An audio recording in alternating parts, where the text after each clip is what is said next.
Welcome to The Secrets of Success. By following the proven techniques of the guests who appear on this series, you'll learn that even successful people run into detours and failures, and how you can apply their success techniques to change your life. You're now listening to the most unique show on radio, the show dedicated to making you a success. Do you control your focus? The answer may surprise you. We'll learn more today from our guest, Tomas Chamorro-Premuzic.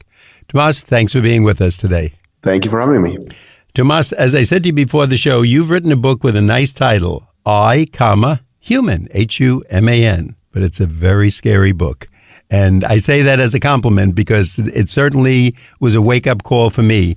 Now, the book is about something called AI. Can you tell our audience, if they don't already know what that means, what is AI? So AI is an acronym that stands for artificial intelligence.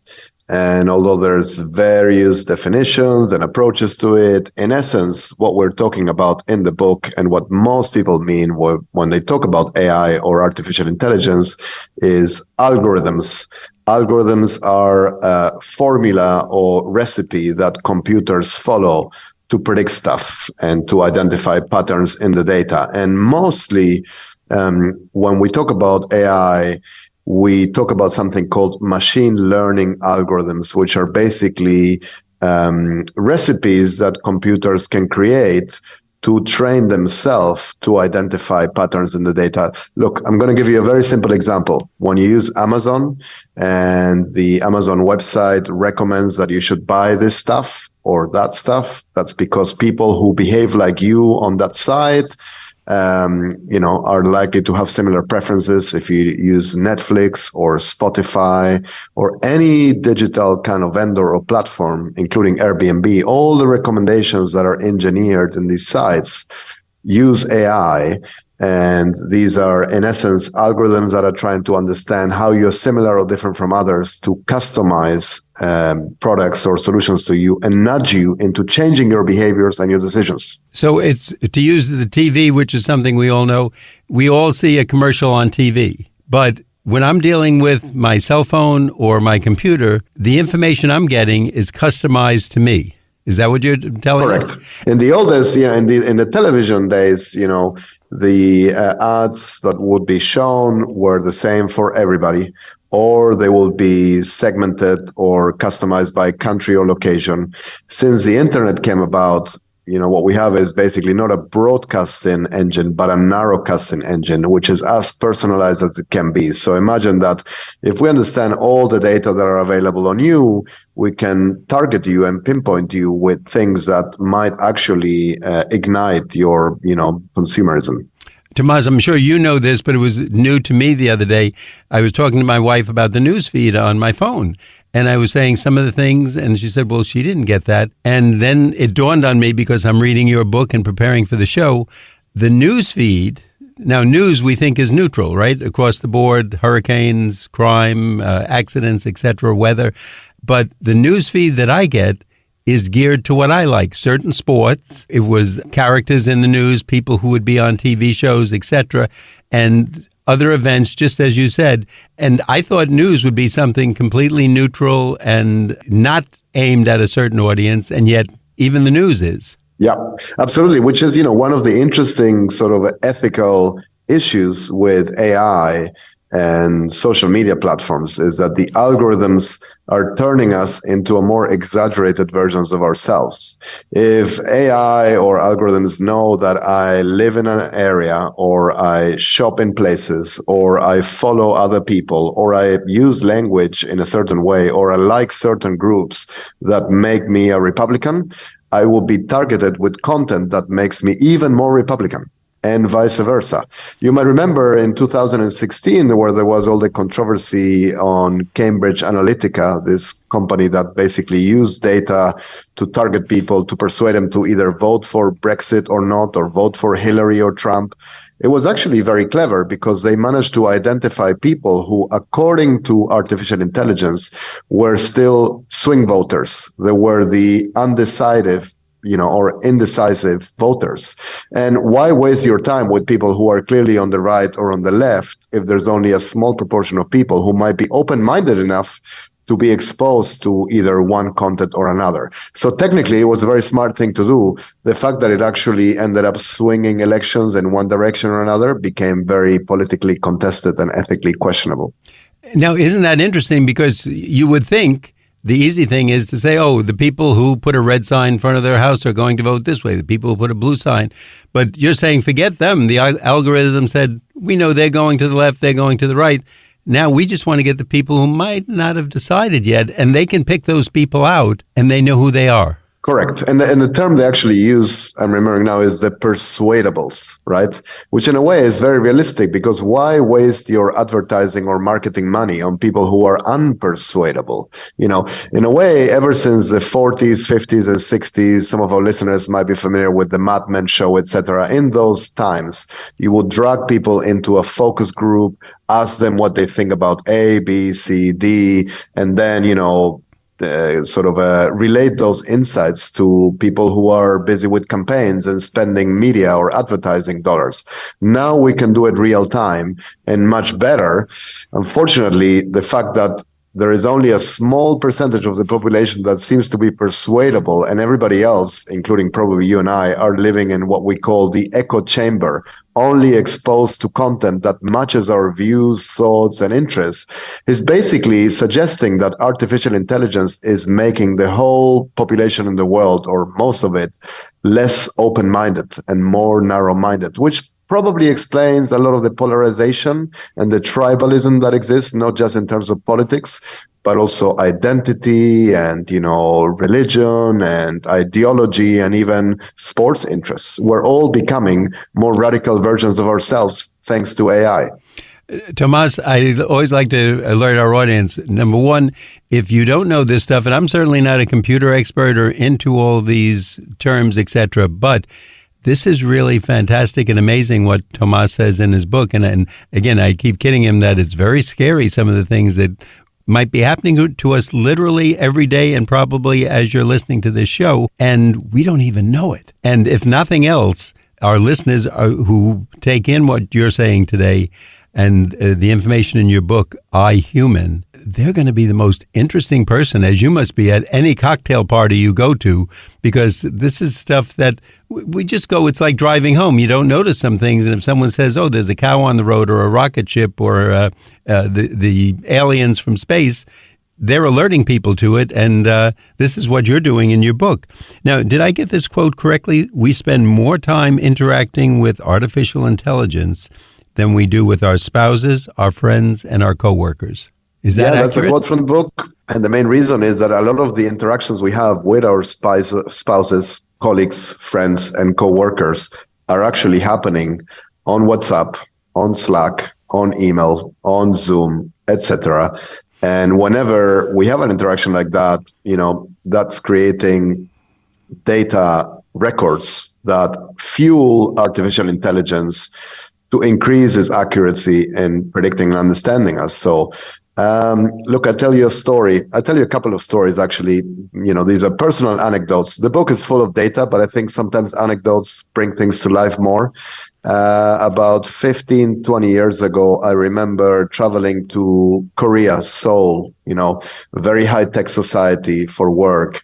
And I was shocked when I was having dinner with a client. I was in a restaurant and I looked around, and everybody around us, even if it was a couple dining together or a group of friends, they were all interacting with their smartphones. They weren't talking to each other. And I thought, oh my God, this is a very weird society. They have a problem. What's happening to the old humane way of living and interacting in a 3D way? Of course, 10 years later, we were all doing that, even in places that weren't as industrialized. I mean, I come from Argentina. I traveled to Argentina, Brazil, same thing. People addicted to the smartphones. And the other one that I think is really, really very interesting is that there was a study that I report in the book that I read maybe already 10 years ago, which actually made the news in CNN and CNBC, that something like 45% of people back then, 10 years ago, already when they woke up, they reached to their smartphones before they reached to their spouse. or the person they had sleeping next to you. Back then, it seemed like it was a crazy thing to do, but imagine how much things increased after that. And, I tell you something, I have met many people who don't just do that, reach to their smartphone before they reach to their spouse lying next to you, but actually communicate to their spouse or person lying next to you via their smartphone, as opposed to turning around and saying, hey, how are you doing? Are you awake? I'm sitting here with my mouth open, and I'm someone who has gone through your book, obviously to prepare for the show, to read it, and to be fascinated with the information in there, but I didn't know about that story. And I think these are things that obviously this is our future. This is what we're living in. Tomas, before we go further, I'd like to let our audience know that you're listening to The Secrets of Success on the voice of Nassau Community College, 90.3 WHPC.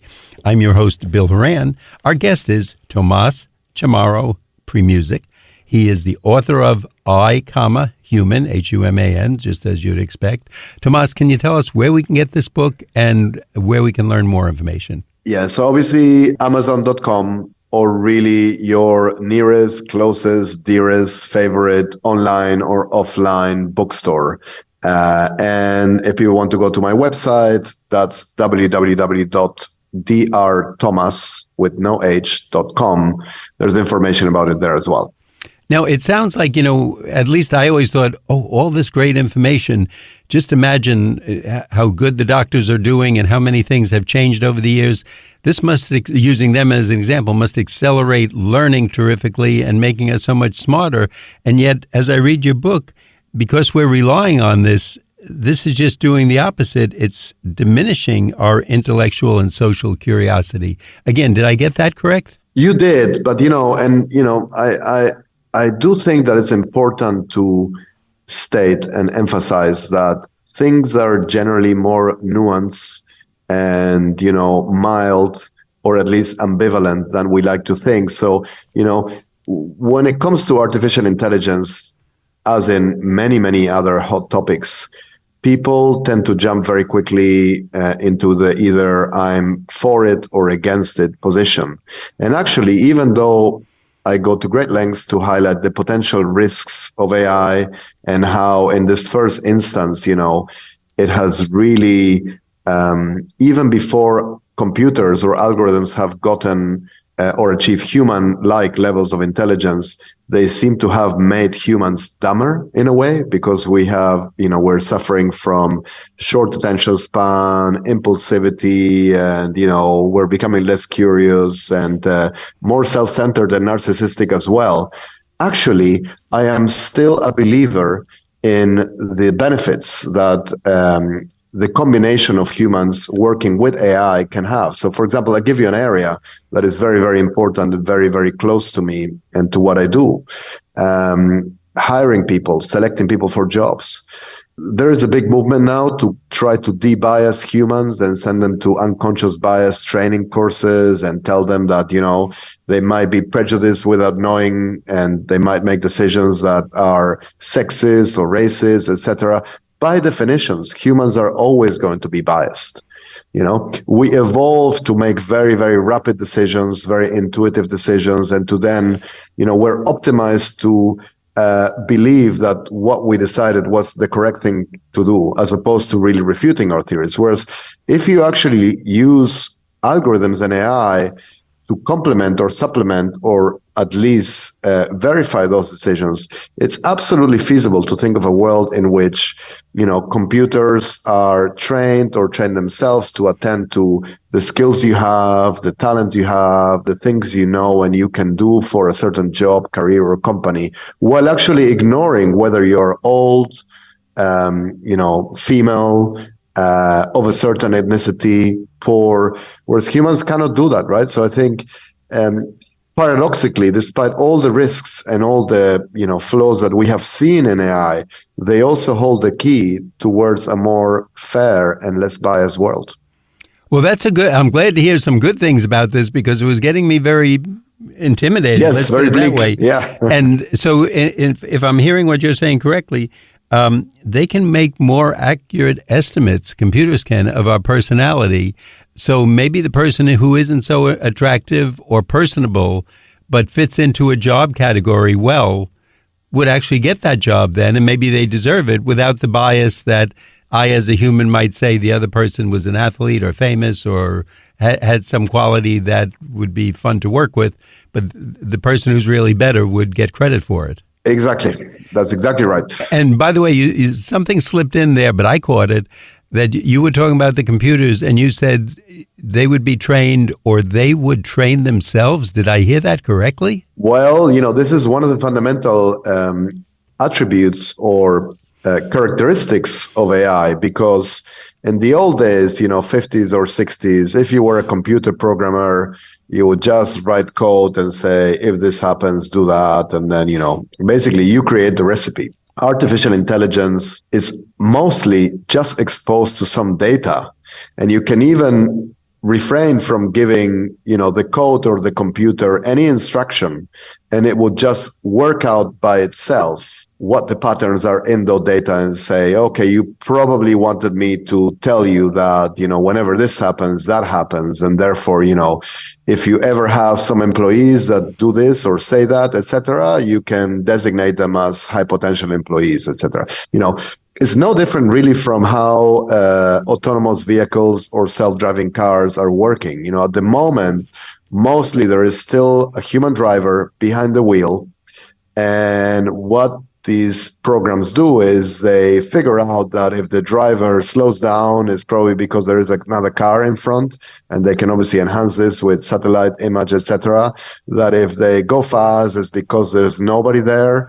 And if you have tons and tons or high volumes of data to do this, in the end, AI will make safer driving decisions than humans. Of course, the ideal way to do it is to remove all humans from the road. If you have one human, there's always an element of unpredictability, right? But if you remove all humans and you only have computers, probably car crashes will go down a lot. And, there is a shocking statistics that I use in the book, which is that 1.5 million people die every year from human-induced car accidents, So the algorithms and the self-driving cars don't need to be perfect. They only need to be a little bit better than what we have at the moment to save a lot of lives. Now, Tomas, one of the things I put a note to myself, because as I was going through your book, I thought one of the wonderful uses here would be in a school, if a school could set up my curriculum and my courses from my personality. I'm someone who I'm goal-oriented, if I'm taking steps, do the 10,000 steps a day.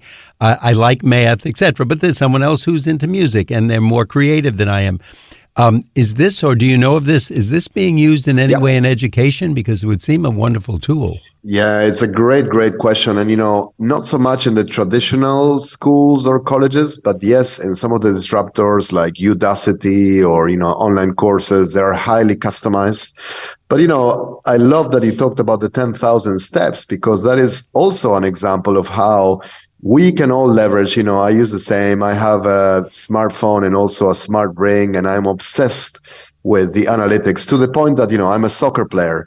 And if for some reason I forgot to charge my ring and I'm not wearing it or it's not working when I'm playing soccer, I would literally run less because I don't have to impress the algorithms, which is ridiculous, right? I mean, how can that? So, but at the same time, what's interesting about all these kind of wearables and quantified self-improvement kind of devices or technologies is that they tend to cater or preach to the converted.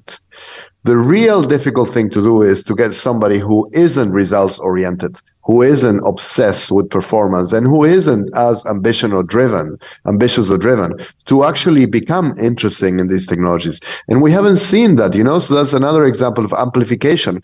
If you happen to be quite laid back and not very ambitious, or your only ambition is to watch YouTube videos or TikTok videos all day, you have a lot of algorithms that will cater to you, and they won't necessarily make you a better human being or a better contributor to the world. Well, then we'll leave that up to you to work something out that we kind of get those people moving, and the rest of us that we hope we advance even further than we normally would. And I'm thinking probably if it's more geared to our personality, it'll be in a shorter period. I mean, we don't have to look at school anymore as being 8 years primary, 4 years high school, 4 years college, 2 to 4 years for a doctorate. A lot of this could be customized, I would think, that we could probably do it in literally at least half the time, because now it's geared to us. Yeah, half the time. But I think, fundamentally, and, I know that I am unconventional here in my views and an exception to the norm, because fundamentally, I think it would be wonderful to have algorithms that don't recommend us what we want to see, but what we need to see, and that don't base their, optimized kind of a sort of machine learning based recommendation engine on what we have done in the past to turn us into a more exaggerated or more consistent version of ourselves. I would love for Netflix algorithms to recommend me films that I might not like, but force me to watch them so that I become more open-minded. I would love for news feeds to send me news stories that will challenge my views, even if it makes me angry and irritable. And likewise, I would love for even restaurant or, holiday algorithms, vacation algorithms to recommend me places that I don't really think I want to go, but force me to go there, and maybe I like them, and I become a little bit more interesting and more diverse. First of all, I don't know how much more interesting you can be, because you're fascinating to me. But I love that last idea about the vacations, because I think all of us get into a groove. We want to go to the mountains, we want to go skiing or to the beach, and then we try something new, and it's wonderful. And we can't wait to tell people about it. And if we're willing to admit that we may have been wrong for 30 years, only going to one place or the other, it becomes very interesting. Tomas, before we go further, I want to let our audience know, if you're just tuning in, you're listening to The Secrets of Success on the voice of Nassau Community College, 90.3 WHPC. I'm Bill Horan. Our guest today is Tomas Chamorro-Premuzic. He is the author of the book, I, Human, and I think this is going to be one of those books they're going to be talking about for years and years into the future, so you may want to be on the early reader list and find out what's going on. Tomas, would you tell us where we can get the book and if there's a website? Yes, Amazon or your favorite bookstore. The book launches on February 28th, but you can already pre-order it.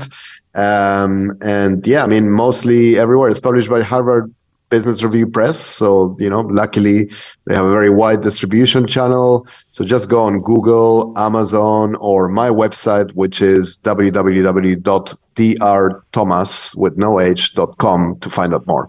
And to our audience, again, because this is such a unique topic, so interesting and so pervasive to our everyday life, if you did not hear part of the show or you want to listen or recommend it to a friend, you can go to nccradio.org. That's nccradio.org. Just look for Secrets of Success. And then, of course, the show is I, Human. We have it under podcasts, so you can have relatives all over the country or all over the world listen to it, and you can listen to it at your convenience and then get hold of this book, because you will want to know, because these are the people who are influencing you. And Tomas obviously has studied this and how they do it, etc. By the way, Tomas, I'm wondering now, when you look at the internet, do you look at it totally differently? In other words, do you go down and say, this is because I've been looking at sports or soccer videos, and this is because I'm interested in English history or something? Partly, yes, but I have to tell you, in all honesty, I'm as impacted and influenced by it as anybody else, because these algorithms are so effective, right? I'll give you an example. When I go on YouTube, and to find out what happens with, my favorite sports team, or what happened in my favorite kind of a TV show, etc., I'm simultaneously aware of what might be recommended to me next, but I'm not able to resist the sort of going down the YouTube rabbit hole and wasting maybe 40 or 60 minutes of my life just because I've been targeted very, very effectively. So, it's one of these things that you can be theoretically aware, but practically vulnerable to it. Now, I read something again in the book about what goes on in China, and you say that they use artificial intelligence to translate mass behavioral surveillance, so that if we're someone who doesn't really tip a waiter, or we're rude to a cab driver or something, that can influence our credit score for when we go for a mortgage? Yeah, absolutely. And, obviously it's not easy to go to these areas or find, especially now, with the kind of a COVID shutdown still that China has, or find out reliable information or experience it. But listeners might want to watch an episode of the Netflix TV show called Black Mirror. And the specific episode is Nosedive, that actually deals with this. And now I'm still not totally sure whether fiction preempted reality or reality came first and fiction was a copy of it. But in essence, it's the same thing. So this dystopian kind of a TV show presents us with a scenario where the main character needs to bump up her credit score to buy a house. And then we realize that the credit score is based purely on how other people in her everyday life evaluate her or rate her. So not just going to the equivalent of Starbucks and maybe being impatient with her barista, which means that, the Starbucks employee gives her a low rating because she was rude or didn't tip enough or was impatient. But same with the taxi driver, same when she has a high school reunion and meets a friend from there that didn't really like her so much and, now has the possibility to kind of using her smartphone rate her low. And then at some point she becomes, non-eligible for a mortgage or for a loan. And so on the one hand, this seems like a really, really crazy, dystopian, Orwellian, Big Brother-like oppressed society where some people will be marginalized. On the other hand, if you think about the potential upside, at the moment, some people are not given a good credit score, not given loans because they live in the wrong area or they are poor or they have the wrong ethnicity, obviously, according to these algorithms or the current kind of patterns, or because they belong to a low socioeconomic status group. So, a world in which your Uber rating determines your success isn't necessarily the worst case scenario if it forces you to be nice to your Uber driver. I was going to say, that's a great way to wrap up our show. Now you're telling us this is going to force politeness and a little more niceness in the world. What's wrong with that? I think it's great, and now that's the happy ending we were looking for. But before we completely wrap up, Tomas, we want to get, again, from you the information about iHuman, where we can get the book, and the website. Yeah, and thank you so much for having me here. So Amazon, your favorite bookstore. You can also go to HBR online, Harvard Business Review online, hbr.org, or my website, which is drtomas.com, Thomas with no H. And I hope you enjoy the book. I'm glad you enjoyed the book, despite the sort of apocalyptic part. It does finish on a positive note, and it really is a sort of a nudge, a strong nudge for us to reclaim the positive and, virtuous attributes that we humans still have and which could actually make us better and help us upgrade ourselves in the AI age. And I want you to know that because of you, I'm going to tip better and be much more kind and polite to cab drivers and everyone I come across, because now I know someone is recording this and watching over me. Tomas, thanks so much for being with us today. I'd like our audience to know that you've been listening to The Secrets of Success on the voice of Nassau Community College, 90.3 WHPC. I'm your host, Bill Horan, asking you to please join us again next week at the same time when we will continue our journey to success.